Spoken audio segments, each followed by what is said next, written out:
কারো কাছে, পৃথিবীর কোন সৃষ্টির কাছে যাররা পরিমাণ কিচ্ছু পাওয়ার আশা করবেন না। একটু আশা করবেন আপনি কষ্ট পাবেন। কারো কাছে কোনো আশা করতে যায় না, শুধু আল্লাহর কাছে আশা করেন। সমস্ত কাজের প্রতিদান আল্লাহর কাছে চান, পরকালে আপনি সুখে থাকবেন ইনশাআল্লাহ। শেষ হাসি আপনি হাসবেন ইনশাআল্লাহ। এছাড়া আমি কোনো সলিউশন দেখি না ভাই। আমি কলিজা থেকে কথাগুলো বললাম আপনাকে,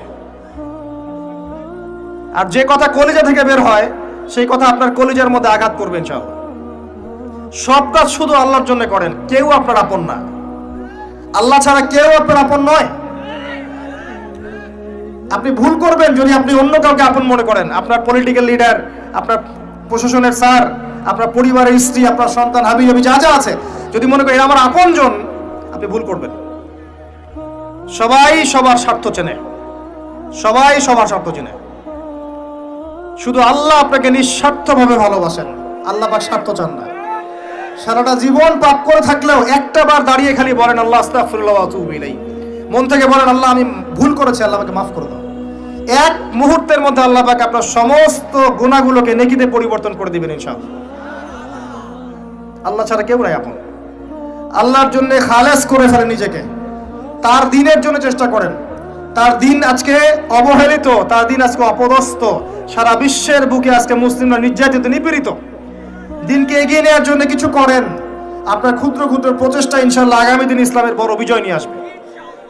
দ্বীনের জন্য খালেস করে ফেলেন নিজেকে। আপনার সময় আছে এখন, জ্ঞান অর্জন করেন, জ্ঞান অর্জন করেন, পড়াশোনা করেন, আলেম ওলামার কাছে গিয়ে ক্লাসিক্যাল বইগুলো পড়েন, প্রজেক্ট রেডি করেন, দাওয়াতি কাজ করেন, বই লিখেন, বক্তব্য দেন, দ্বীনের জন্য করেন। আপনাকে আপনার দুনিয়া আল্লাহ গুছিয়ে দিবেন ইনশাআল্লাহ। দুনিয়া আল্লাহ গুছিয়ে দিবেন ইনশাআল্লাহ। আপনি দ্বীনের জন্য খালেস করে ফেলেন নিজেকে, আল্লাহর দ্বীনের হয়ে যান। এবং দুনিয়া যে কাজগুলো করবেন শুধু আল্লাহ সন্তুষ্টির জন্য করবেন, কারো কাছে কিচ্ছু পাওয়ার আশা করবেন না। দেখবেন ইনশাআল্লাহ আপনি সুখে থাকবেন।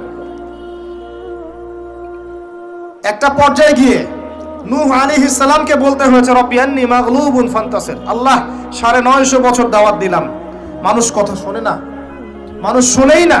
950 বছর দাওয়াত দিলাম, আল্লাহ আমার পরিবারের লোকও কথা শোনে না।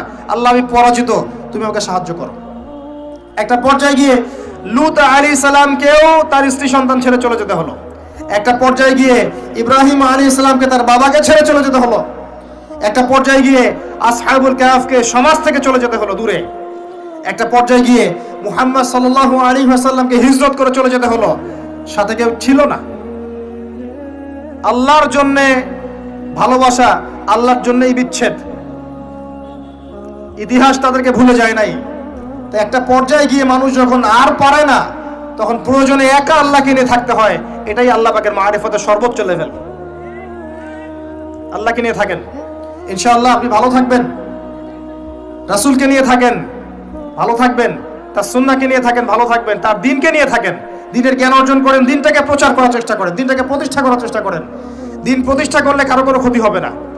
শৈথিল্যতাবাদী হবেন না, আবার চরমপন্থী হবেন না, জঙ্গি সন্ত্রাসী হয়ে যাবেন না। মধ্যম পন্থায় দ্বীনটাকে নিয়ে গিয়ে যাবেন, মধ্যম পন্থায় এগিয়ে যাবেন, ধীরে ধীরে সবরের সাথে। একটা লেকচারে বলেছিলাম, আমাকে 3টা নসিহত করেছিলেন একজন আলেম। বলেছিলেন প্রথমে জ্ঞান অর্জন করো, 1, 2, তারপরে তুমি ধৈর্য ধরা শিখো, আর 3 সাহসী হও। ভীরু কাপুরুষের জন্য জান্নাত নয়, তিনি বলেছিলেন। অতএব এভাবে চিন্তা করলে আপনি ইনশাআল্লাহ দুনিয়াতে ঠকবেন না, বা দুনিয়াতে ঠকলেও পরকালে আপনি জিতবেন ইনশাআল্লাহ তাআলা। পরকালে আল্লাহ পাক আপনার প্রতিটা কষ্টের প্রতিদান দিবেন ইনশাআল্লাহ আযজা ওয়া জাল।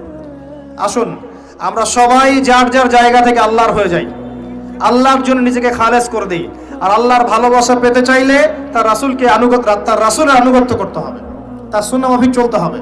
আল্লাহ পাকের ফরজ ওয়াজিবকে ভালোবেসে আদায় করেন, বিরক্ত হয়েন না। নামাজের আজান হচ্ছে, বিরক্ত হয়ে যায় না, ভালোবেসে নামাজে যান। যে আল্লাহ আমার কাছে একটা ইবাদত চেয়েছেন, আমার রব, আমার সৃষ্টিকর্তা আমাকে একটা সুযোগ দিয়েছেন, আমার কাছে একটা ইবাদত চেয়েছেন, সিজদা চেয়েছেন।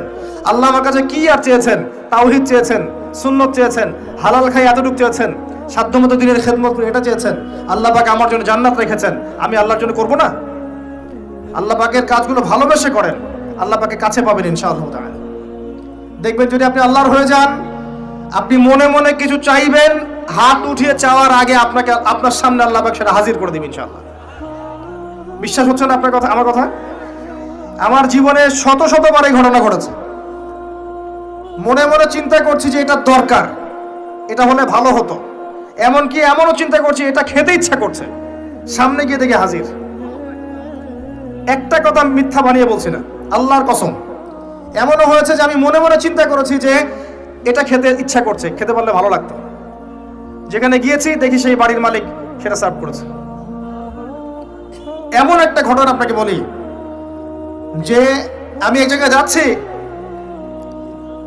জিজ্ঞাসা করছি যে কি রান্না করছো, বলছে খিচুড়ি রান্না করছে। ঠিক আছে, খুব খুশি, খিচুড়ি খাবো বাসায় গিয়ে। কোনো একটা কারণে রাস্তায় আমার একটা বিপদ হলো। বিপদ হওয়ার পরে আমি বাসায় যেতে পারলাম না, কোনো একটা জায়গায় আমাকে থাকতে হলো অল্প সময়। সেখানে আমার পরিচিত তিনি ভাই, সে আমাকে বলছে কিছু খেয়ে নেন। ঠিক আছে, কি আছে নিয়ে আসেন। খাবার নিয়ে আসা হলো, দেখলাম খিচুড়ি। কথা কি বুঝতে পারছেন? দেখে আমার চোখ দিয়ে এক ফোঁটা পানি পড়লো খাবারের উপরে, যে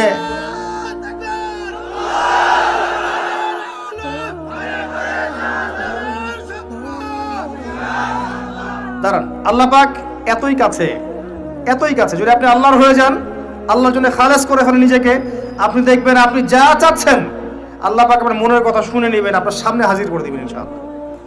কিচ্ছু ভাববেন না, আল্লাহকে ছাড়া কোনো দিকে ভাবার দরকার নাই। আল্লাহর দিন আজকে একটা চরম অবমাননাকর জায়গার মধ্যে আছে, আপনি বুঝতে পারছেন না। দুই চোখ দিয়ে দেখেন, সারা বিশ্বের প্রেক্ষাপটের সাথে মুসলিমদের অবস্থা মেলান, দেখবেন আমরা আর সে আগের জায়গায় নাই। আমাদের অবস্থা এখন ভালো নয়, প্রত্যেকটা দিক থেকেই ভালো নয়। ধর্মের ক্ষেত্রে না, ইকোনমিক্সে না, পলিটিক্সে না, জিও পলিটিক্সে না, সোশ্যালি না, সংস্কৃতিতে না, কোনো ক্ষেত্রেই নাই। আমরা সে আগের জায়গায় নাই এখন আর। এই জায়গায় রিগেইন করতে হলে আমাদেরকে বেসিক কাজগুলো করতে হবে। আবার নামাজি হতে হবে, আমাদেরকে আবার রোজা রাখতে হবে, আবার দিনের খেদমতের চেষ্টা করতে হবে, কোরআন শিখতে হবে, আবারও সুন্নায় ফিরে আসতে হবে। ইনশাআল্লাহ তাআলা দেখবেন আস্তে আস্তে আস্তে আস্তে এমন প্রজন্ম গড়ে উঠবে যারা ইসলামের পতাকা নিয়ে সামনে এগিয়ে যাবে ইনশাআল্লাহ।